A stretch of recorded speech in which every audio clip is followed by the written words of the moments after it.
Alright, magandang umaga sa inyo mga boss, mga ma'am, mga sir. Meron akong iba-vlog ngayon na property for sale dito po sa Cabangan, Zambales.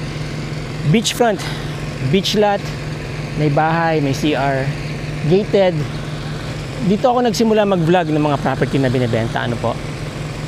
So, before kasi ako mag-vlog ng mga properties na binibenta, into farming ako yun yung mga content ko. Now, nung mas parang may mga nanood sa akin nung nag-vlog ako ng mga property, tinuloy-tuloy ko. So ito po yung una kong binlog na property. I'll take you anywhere. Just tell me I'll be there. We don't need a plan, I like it unprepared. Whatever comes our way, we'll stay there for the day. So dream away.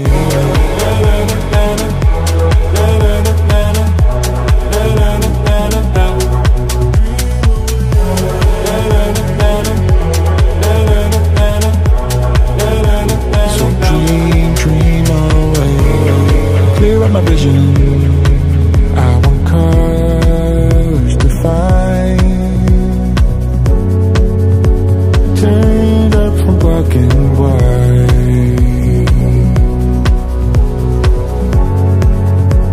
Find what I'm seeking, leave my troubles behind. Stars from another time. We're leaving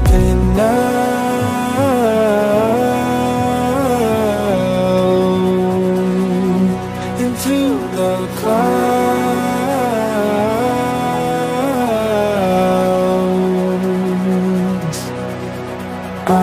I'll take you anywhere. Just tell me I'll be there. We don't need a plan, I like it unprepared. Whatever comes our way, we'll stay there for the day. So dream away.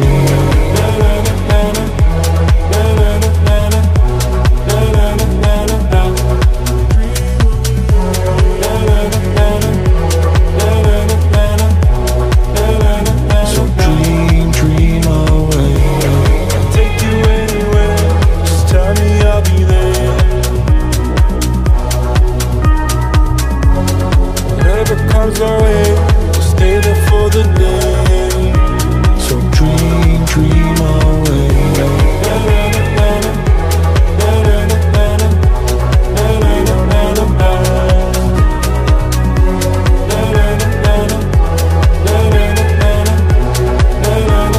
So dream away.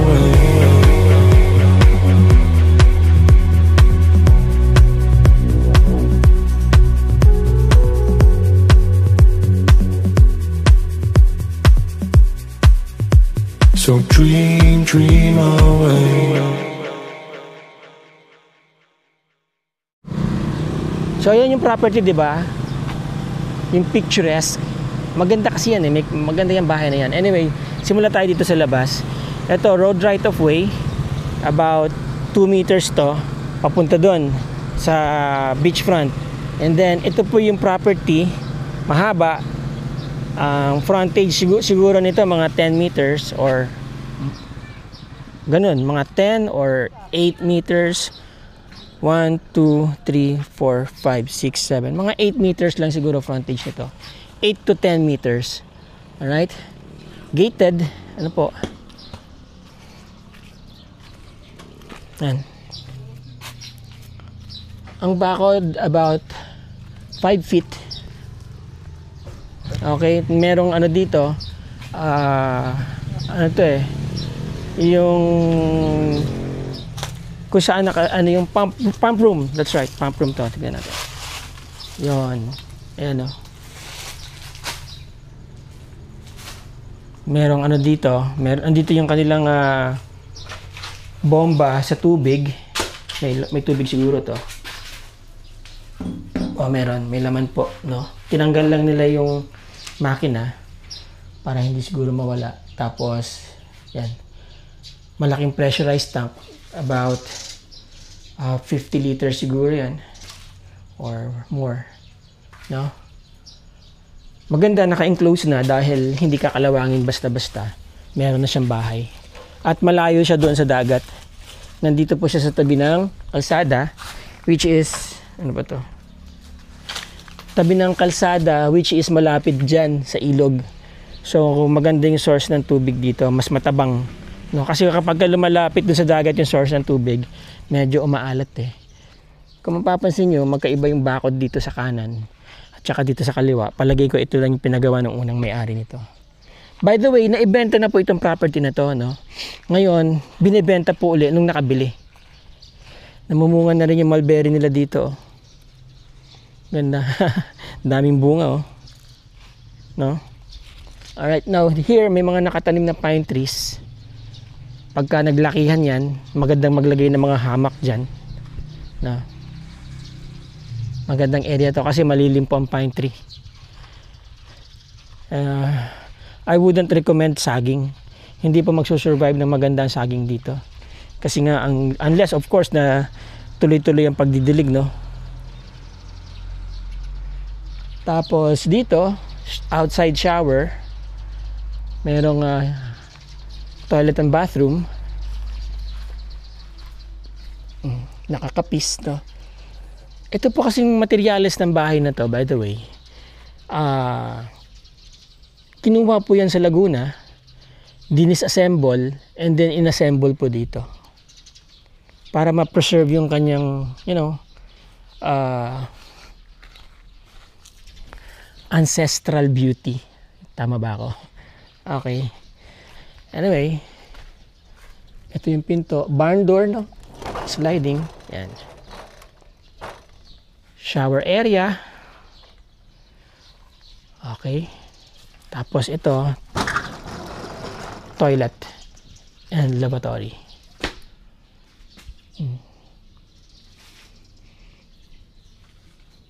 Maganda po yung bubong, oh. Tingnan nyo. No? Pati yung mga kahoy. Walang anay. Linis lang po ito. Yan. Oh. Maganda pa yung bubong. At may mga ilaw na rin, no? Yan, oh. Okay. Tapos walang sira ang pintuan. No, walang butas yung kapis. Elevated. Dito may lababo din. Yan. Alright. Pwede kayong maglagay ng lutuan nyo dito, ihaw-ihaw dyan sa gilid. No. Very ideal to para sa isang, you know, retreat house, vacation house. Pwede nyo rin gawing ano to, kung hindi nyo naman ginagamit, pwede nyo rin gawing parang, you know, pang Airbnb, transient, para rentahan yung monthly. Nakatira siya dito. Yung mga, kasi meron na pong ano dito eh, fiber internet service provider. So yung mga gustong very ideal tong gawing ano, yung mga gustong mag workation, nagbabakasyon habang nagwo-work from home. Usually itong mga young professionals na to, malalaki din ng mga, kumbaga above minimum ang rate ng mga to. Kaya yan, halimbawa magjowa, di ba? Work from home sila. Pwede sila magstay dito for 1 month. No? I-offer nyo sa ganung market. May market yan. In the meantime na, syempre, pinapa-appraise nyo yung value ng property kung gusto nyo ibenta one day. Or, gusto nyo lang meron kayong income na nanggagaling dito para at least hindi nyo na kailangan gumastos out from your own pocket yung pag-maintain ng property. No? Anyway, pwede naman kayong kumuha ng mga taong on-call dito to see this place once in a while. Maglinis once in a while. Doesn't have to be stay in. Now here, magkaiba na yung bakod, no?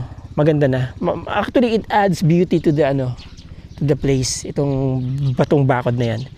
Kasi pwede kayo maglagay ng mga chairs dito, tables, no? Or kubo. Pwede pa, teepee huts, no? Itong area na to. Pwede kayo maglagay ng mga teepee huts dyan. Now, mula dito, kung saan yung pinaka-boundary ng property, itong area na to is considered your accretion lot. Wala naman pwedeng mag-own niyan But you can utilize this area to build something na hindi siya concrete. Something na pwede kayo maglagay ng mga kubo-kubo, no? Pwede nyo rin bakuran kagaya ginawa nito. Alright? Basta hindi lang concrete. And then, ito na yung salvage zone. Okay? Ito na yung salvage zone. So, mula dito, sa accretion nyo, about 15 meters or 20 meters, 25 let's say, nandito na po kayo sa tabing dagat. Yun. Here, pwede kayong pahinga dito. Manood kayo ng sunset. Nandiyan ang sunset eh. Minsan nandito, nandyan, nandun. Minsan nandun. Depende sa time of the year. Today is Wednesday yata ngayon, Thursday. Marami pa rin pupunta dito sa Kabanggan. Like that one, no? Mayroon sila mga banana boat ride, no? Yan. Nandun yung mga commercialized resort eh. Yan, nandun, medyo malayo. Now, ito, ang katabi niya, mostly are private resorts. Ayun, no? Yan, ang ganda na, no? Okay? Mga private resorts po ang mga karamihan na katabi nito. So, ibig sabihin kapag peak season, hindi crowded tong lugar na to. Peak season, usually ano yan, summertime, every weekend. By the way, no, dyan, going to, yun nga, dagat na yan hanggang papunta doon sa Pangasinan. And then this is going to Manila, yung side na yan. Yun yung Anawangin, nando doon, Capones Island, nakikita nyo dito, medyo hazy lang ngayon. Kapag nagpatayo kayo dito ng 3-story or 2-story with roof deck, kitang-kita nyo na yung mountain view dun sa likod. Ang buhangin sa Zambales, hindi siya maputi pero pino. Kaya ganyan po ang kulay niyan. Again, kasi merong yan black sand or yung iron ore mineral na nakahalo dyan. About 20% yata. Alright? So, ito yung bahay. Ngayon ko lang napansin, yung bubong niya pala, hindi ordinaryong bubong. Ano na ba tawag dito? Para siyang paso, no? Yan. Para siyang clay. May tawag yun, nalimutan ko na, mabigat yan eh. But anyway, ang maganda po sa bubong na yan, hindi mainit, hindi nyo kailangan ng kisame. Tapos, matibay po yan sa elements, lalo na sa dagat. Hindi po yan kagaya ng mga yero na mabilis ang maintenance, no? Let's say after 5 years, may mga butas-butas na dahil nga sa kalawang. But this one, tatagal po ng matagal na panahon yan. Alright, now, ang poste niya malalaki, no? Yung mga talagang matitigas na kahoy ito.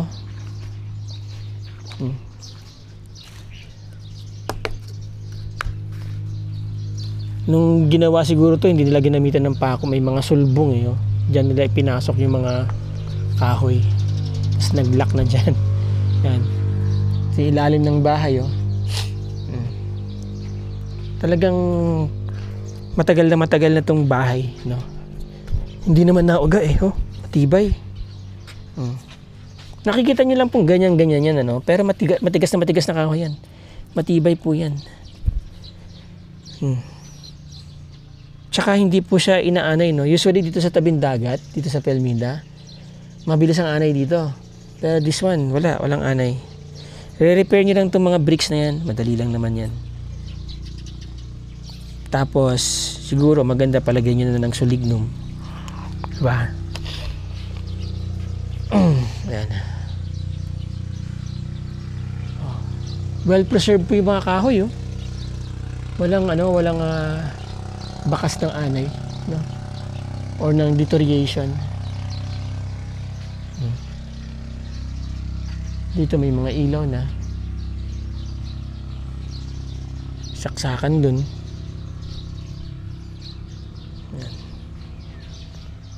Yun yung breaker niya.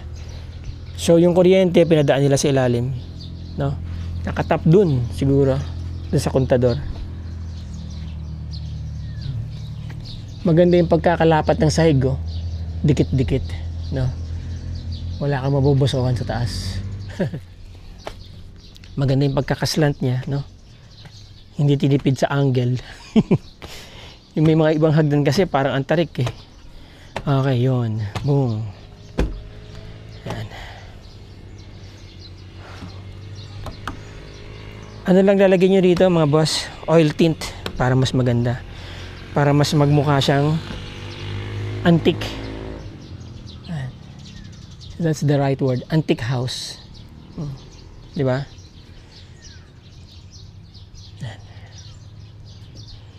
Ano daw to eh? Ganito talaga itsura niya nung kinuha to sa Laguna. Assemble tapos inassemble dito. Dinisassemble doon and then inassemble dito. Tibay pa oh. Nga lang, binabahay na dito ng ano, ibon. Ayan, maraming tae. Ayan. Okay. So may mga provision na rin ng outlets dito sa labas. Wala naman tong CR, no? Nandun nga yung CR sa baba. Hindi yata natin mapapasok to. Nakalaki. But anyway, nasilip ko na to before. I don't know. Yun. Yan. Yan. Yun lang naman siya. Maganda pa rin yung pagkakaslide, no? Walang bakal, oh. Oh. Oh, diba? Yun, oh. Wala siyang bakal, kaya oh, smooth. I think na ibubuksan din yung mga ilalim eh, yung mga gilid niya, nabubuksan din para talaga maganda yung pasok ng hangin. Ayan oh, nabubuksan din itong mga to. Ayan. So, yun. Diba? Pati yung sa gilid ng hagdan doon. So, pag binuksan nyo lahat yan, ang ganda ng flow ng hangin, ano?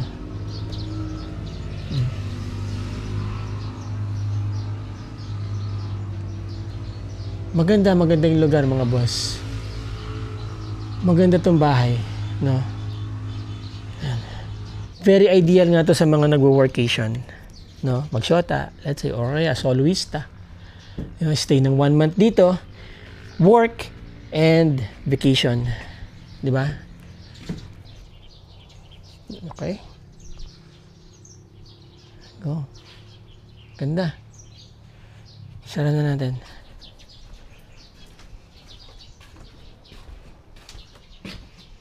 By the way, yan, yung kama, no? Pwede parang kama ng presidente, parang kama sa Malacanang. Sara na natin to. Alright. Queen size bed. Yun, king size. Pwedeng ilatag dito, no? Or, pwede nyo rin itong parentahan. Palagyan ng mga TP huts dyan, no? May source pa rin ng tubig dun, no? Alright. There you go mga boss.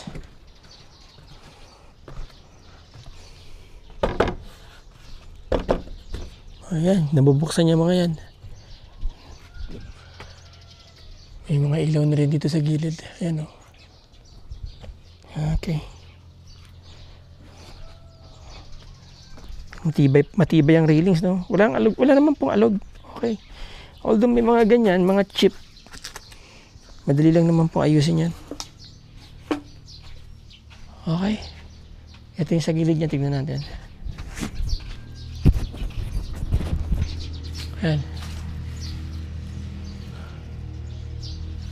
Alright. Napakaganda ng property. Beachfront, ano. Merong antique house. Pwede nyo nang tirahan. May CR na. May facilities na, di ba? Meron na pong tubig. May bakod. May gate, ano. Kapag na-acquire nyo to, pwede na kayo agad magbakasyon dito. Pwede nyo rin po itong gawing commercial resort kasi ang Kabanggan, ang coastal area po ng Kabanggan is one of the most sought after na beaches sa Zambales. Actually, dumadami na po ang influx ng turista dito sa Kabanggan kasi next to San Felipe, yung sikat na Liuliwa is Kabanggan na. And then, Botolan, Iba. Ang Kabanggan po kasi medyo sa marami medyo unexplored pa. So, pag marami na nakapunta dyan sa Pundaket, sa Biliw-Liwa, you know, yung mga nakarating na dyan, will one day choose Kabanggan naman, 'di ba? Especially kapag may nababalitaan silang magagandang lugar dito, no? Kakaiba, unique services, you know. Yun lang naman that's how you compete with kapag into commercial resort kayo, 'di ba? Siyempre dapat magandang benefits ninyo, maganda yung mga facilities kahit na hindi cutting edge yung mga nakalagay diyan, basta importante malinis yung harap nyo, may malakas na tubig, may dissenting CR. Kahit ano pa yung accommodation niyan, aircon or non-aircon, pupuntahan po ng tao yan. Dahil maganda po ang beachfront dito. Alright? Ang property ay nasa 841 square meters. Okay? Titled po yan. Malinis ang titulo niyan. Nakita ko na. At binibenta po ng may-ari ng 15.5 million. Alright? This is about 5 minutes drive to the National Highway. About 5 hours or 4 hours drive lang po pala from Metro Manila going to Iba, where all the mga essentials na kailangan niyo. About 20 minutes to 25 minutes drive lang dito coming from Kabanggan. Tapos yung mga malls nandiyan din sa Iba. By the way, Iba is capital of Zambales. Alright? So yung mga interesado po dyan sa property na to, mga boss, mga sir, gusto niyo nang mag-schedule ng site visitation and for other disclosures and information, nandiyan po yung aking number. Sa description ng video na to, check nyo lang po dyan yung aking Globe, Viber, WhatsApp, isang number yan. At ang aking email address, nandiyan din po. Facebook Messenger, nandiyan din po sa link. Okay? And by the way, bago ko po makalimutan, shout out po kay Ma'am Lea Joven ng Mariveles, Bataan. At of course, sa iba ko rin mga viewers, antayin nyo lang po yung shout out. Minsan po kasi nakakalimutan ko talaga. Sa dami rin minsan na ginagawa kasi nagre-reply ako sa mga emails, may mga kausap tayo.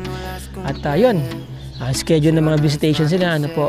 So, but anyway, maraming salamat po ulit mga boss, mga ma'am, mga sir. Till the next video. Ciao. Yo de testigo, vamos 1, 2, 3, sin estrés.